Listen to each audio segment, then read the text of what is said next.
Everyone, welcome to our YouTube channel Success Thunder. आज हम लोग एक मेमोरी बेस्ड पजल करेंगे जो कि आईबीपीएस क्लर्क प्री में आई थी, उस टाइप की पजल करेंगे। सबसे पहले आप इस क्वेश्चन का स्क्रीनशॉट ले लो। चलो अब हम क्वेश्चन पढ़ना शुरू करते हैं। ठीक है, जैसे कि हम लोग हमेशा करते हैं, क्वेश्चन पढ़ेंगे लाइन बाय लाइन और उसकी कंडीशंस को नोट करते चलेंगे। सबसे पहले क्या लिखा हुआ है, 8 persons RSTUVWXY are working in an office. ठीक है, 8 लोग हैं जो कि एक ऑफिस में काम करते हैं। Each person takes 1 day leave in different days, either 13th और 25th of the 4 different months। इसका मतलब होता है कि हर एक आदमी जो है अलग अलग महीनों में लीव लेता है, और जो लीव लेता है वो या तो 13 तारीख को लेता है या तो 25 तारीख को लेता है। और जो डिफरेंट मंथ्स है वो भी यहाँ मेंशन किए गए हैं, जनवरी, फरवरी, मार्च, अप्रैल। ठीक है, 4 महीने हैं।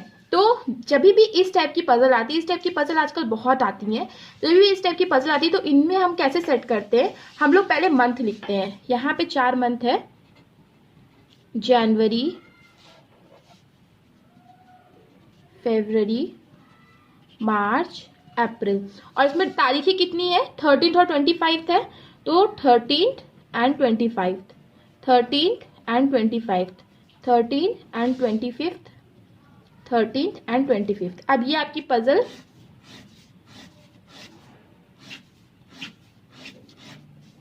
स्टार्ट हो गई। ठीक है, तो 13th और 25th को जनवरी, फरवरी एंड मार्च, अप्रैल को ये सारे लोग जो है वो लीव लेते हैं। ठीक है, आगे बढ़ते हैं। U takes leave before B but doesn't take leave in the month of 31 days। मतलब यू जो है, यू वी से तो पहले लीव लेता है। अब देखिए, मैंने आपको पहले ही अपने पहले वीडियो में बता दिया था कि जो हम लोग कभी भी जब इमीडिएट अबव रहता है तो उसको हम लोग एकदम साथ साथ लिखते। जैसे अगर इमीडिएट अबव बोलता तो हम ऐसे लिख देते, बट हमें ये पता नहीं है कि इमीडिएट अबव है कि कहाँ है, तो इसीलिए हम लोग इसको ऐसे एरो दे करके इसको रिप्रेजेंट करेंगे कि हमें एग्जैक्टली पता नहीं है कि ये इसके जस्ट अबव है कि कहाँ है, बट ये इसके अबव है। ठीक है, तो हम लोगों ने ऐसे लिख दिया कि U takes leave before B but doesn't take leave in the month of 31 days। अब देखो, यानी कि हम लोग को अब यहाँ के मंथ में कितने डेज होते हैं वो भी हमें पता होना चाहिए। देखो, जनवरी में 31 डेज होते हैं, फरवरी में 28 या तो फिर 29 डेज होते हैं। ठीक है, और मार्च में 31 डेज होते हैं, अप्रैल में 30 डेज होते हैं। मतलब कि यू वी से पहले तो आता है मगर वो 31 डेज के मंथ में नहीं आता है। मतलब वी या तो मार्च में या तो फिर जैन में नहीं आएगा, तो इसीलिए हम लोग यहाँ पे क्रॉस करके लिख देंगे कि वो मार्च में या तो फिर जैन में नहीं आएगा। आगे बढ़ते, there are 3 persons take leave between U and Y. U और वाई के बीच में 3 पर्सन है, तो ऐसे लिख लो कि यू और वाई के बीच में 3 पर्सन है। अब कौन आगे कौन पीछे में नहीं पता, बट 3 पर्सन है। ओके, उसके क्या लिखा है, R and S take leave on prime numbered date. अब 2 ही नंबर है, 13 और 25। मतलब 13 तो प्राइम नंबर है। प्राइम नंबर क्या होता है, जो सिर्फ खुद की टेबल से वो कैंसिल आउट होता है। तो 13 प्राइम नंबर है लेकिन 25 प्राइम नंबर नहीं है। अब यहाँ क्या लिखा है, R and S take leave on prime number date, मतलब आर और एस जो होंगे वो 13 पे आएंगे। ठीक है, there are as many person take leave before R as after W. मतलब आर के ऊपर जितने पर्सन होंगे उतने ही होंगे डब्ल्यू के बाद। ठीक है, जितने आर के पहले होंगे उतने ही होंगे डब्ल्यू के बाद। और ये क्या है, पर्सन्स के बारे में बात कही गई है, तो हम यहाँ पे लिख लेंगे। आगे पढ़ते हैं, क्या लिखा हुआ है, neither T nor X take leave on 25th of the month. मतलब टी और एक्स भी 25th को नहीं आएंगे, मतलब टी और एक्स भी किसके कब आएंगे, 13th को आएंगे।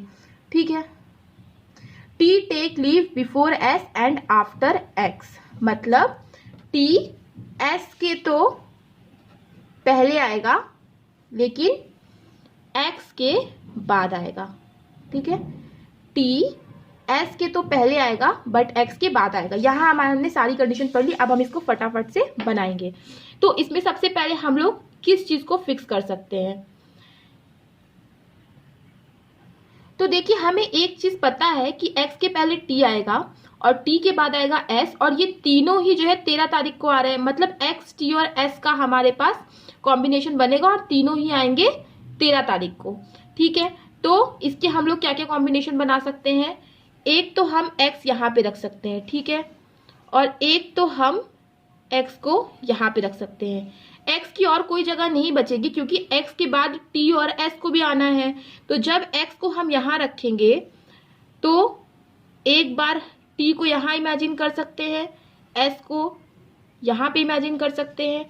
सिमिलरली जब x को यहाँ पे रखेंगे तो t को अगर यहाँ इमेजिन कर सकते हैं तो s यहाँ पे भी तो आ सकता है ना। अगेन जब x यहाँ पर है तो t हो सकता है यहाँ पे आए और s हो सकता है यहाँ पे आए, ये सारी पॉसिबिलिटी। इस केस में केवल t यहीं पे आएगा और s यहाँ पे आएगा। कितनी सारी पॉसिबिलिटी बन रही है मगर एलिमिनेट भी उतनी ही जल्दी होंगी। तो ये वाली कंडीशन हमारी फुलफिल हो गई।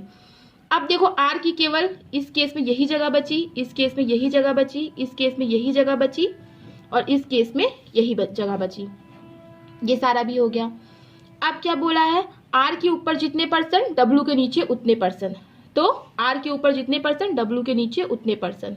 r के ऊपर कितने परसेंट है, 1 2 3 4, तो w के नीचे भी 1 2 3 4 परसेंट हो गया, मतलब इस केस में w यहाँ पे आएगा। उसी तरह r के ऊपर जितने हैं w के नीचे उतने होंगे, ठीक है, r के ऊपर जितने हैं और w के नीचे ही उतने ही होंगे। तो ये हमारा सेट हो गया, इसको भी हम कैंसिल कर देते हैं। अब हमारे पास बचा है u के ऊपर आएगा v, ठीक है, u के ऊपर आएगा v, सॉरी u ऊपर आएगा v के, लेकिन u मार्च या फिर जैन में नहीं आएगा। देखो u मार्च में नहीं आएगा और u जैन में नहीं आएगा, पर u ऊपर आएगा v के। तो अगर u मार्च में नहीं आ रहा है तो मतलब u यहाँ पे नहीं आ सकता इस केस में, क्योंकि मार्च में आएगा नहीं। u यहाँ पे भी नहीं आ सकता क्योंकि u के नीचे कहीं ना कहीं v को आना है। तो u कहाँ पे आएगा, केवल यहीं पे आएगा, और v या तो यहाँ आएगा या तो यहाँ आएगा। लेकिन एक कंडीशन आपको और दी गई है कि u और y के बीच में 3 लोगों का फर्क है, तो 1 2 3 y यहाँ पे आ जाएगा और v यहाँ पे आ जाएगा। तो ये हमारी जो कंडीशन है ये बिल्कुल सेट हो गई है। आगे भी हम लोग देख लेते हैं। u और y के बीच में 3 लोग हैं पर u के नीचे आएगा v। अगर लेकिन u जो है मार्च या जैन में नहीं आएगा, मतलब u यहाँ पे तो नहीं आएगा, u यहाँ पे आ सकता है और u के नीचे आएगा v। अगर हम u को यहाँ रखते हैं और v को यहाँ रखते हैं, क्योंकि u यहाँ नहीं आ सकता क्योंकि u के नीचे फिर v को रखने की कहीं ना कहीं जगह नहीं बच पाएगी, और फिर यहाँ पे अगर u को रखते हैं तो u और y के बीच में 3% आना चाहिए। तो y की जगह तो केवल यही बची, तो क्या u और y के बीच में 3% आ रहा है, नहीं आ रहा है, तो ये हमारी कंडीशन नहीं बन पाएगी। सिमिलरली u को यहाँ नहीं रख सकते क्योंकि ये जनवरी है, u को यहाँ रख सकते हैं पर यहाँ नहीं रख सकते क्योंकि u के नीचे हमें v को लाना है। u यहाँ पे रखे, v यहाँ आ गया।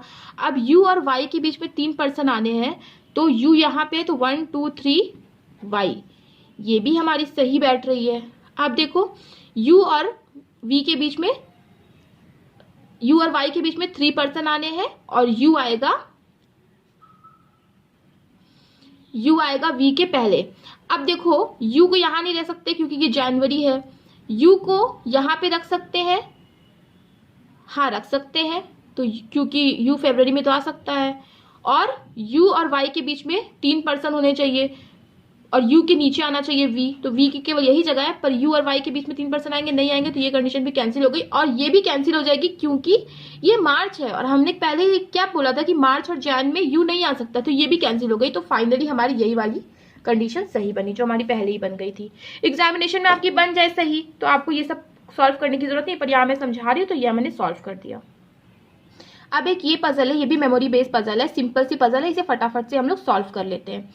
क्या लिखा हुआ है, 8 boxes are kept one above another, मतलब 8 बॉक्स है जो एक के ऊपर एक है।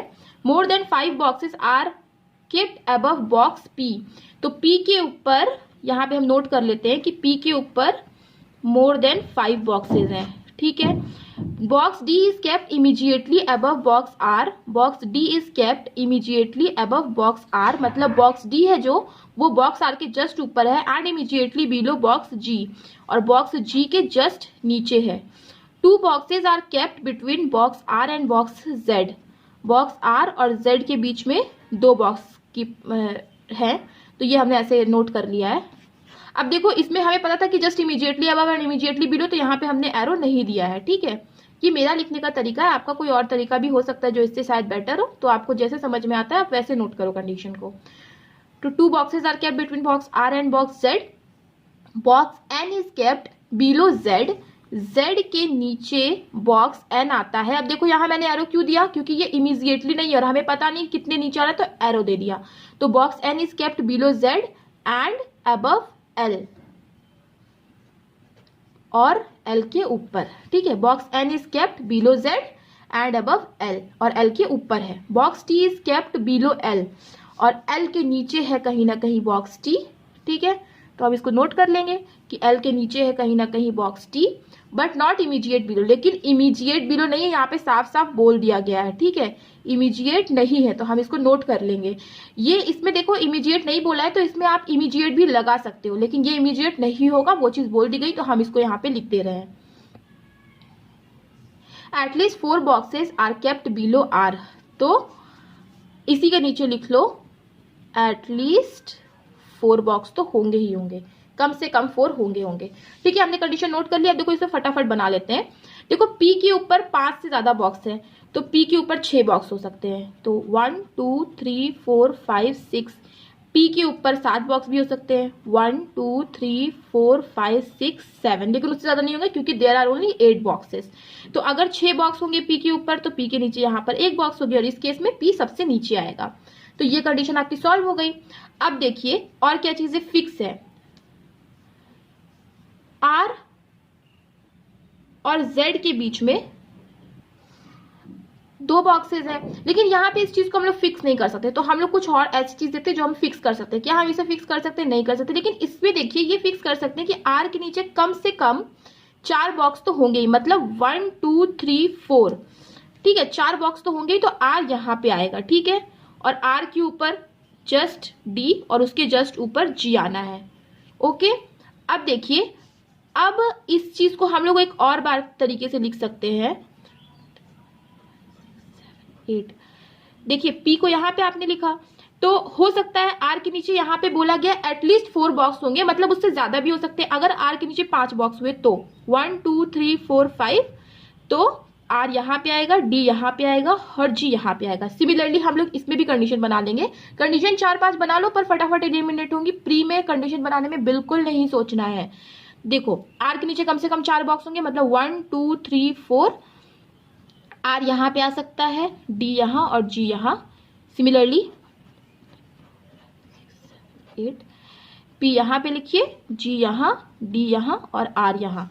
आपकी ये कंडीशन एलिमिनेट हो गई। R और Z के बीच में 2 बॉक्स है, तो 1 2 Z, 1 2 Z यहाँ पे भी आ सकता है और Z इसके ऊपर भी आ, तो कई सारी कंडीशन बनाएंगे, तो फिलहाल हम इसे छोड़ देते हैं। अभी देखो Z के नीचे N, N के नीचे L और L के नीचे T आएगा। तो अगर हम R के नीचे यहाँ पे Z लिखते हैं, तो क्या Z के नीचे N, N के नीचे L ये सब आ पाएंगे? नहीं आ पाएंगे, तो ये कंडीशन एलिमिनेट। उसी तरह अगर हम Z यहाँ लिखेंगे तो N उसके नीचे N उसके नीचे L नहीं आ पाएगा, तो हम Z को ऊपर नोट करेंगे। सिमिलरली यहाँ पे भी 1 2 Z लिखने की यहाँ पे तो खैर जगह ही नहीं है, तो Z हम ऊपर ही लिखेंगे, क्योंकि R और Z के बीच में 2 बॉक्सेस है। और यहाँ पे तो ऊपर लिखने की जगह नहीं, तो हम नीचे लिखेंगे 1 2 एंड Z। लेकिन फिर इस केस में क्या होगा, Z के नीचे N और N के नीचे L नहीं आ पाएगा, तो इसको हम कैंसिल आउट कर देंगे। अब हमारे पास केवल 2 कंडीशन बची है। अब क्या लिखा हुआ है, Z के नीचे N, N के नीचे L और L के नीचे T आना है। तो देखो इस केस में Z के नीचे N, N के नीचे L और L के नीचे T आ गया, और T इमीडिएट बिलो भी नहीं आया, तो ये हमारी कंडीशन बच रही है, मतलब बन रही है। यहाँ पे Z के नीचे N, N के नीचे L और L के नीचे T यहीं पे आएगा, और यहाँ पे क्या बोला है कि वो इमीडिएट बिलो नहीं है, तो ये हमारी कंडीशन नहीं बन रही है। तो हमारी ये पजल राइट बन गई and the puzzle is solved. So आपको अगर कोई भी क्वेश्चन हो किसी भी पजल से रिलेटेड या कोई भी दूसरे टॉपिक से रिलेटेड, तो आप मुझे कमेंट बॉक्स में पूछ सकते हो। Thanks for watching.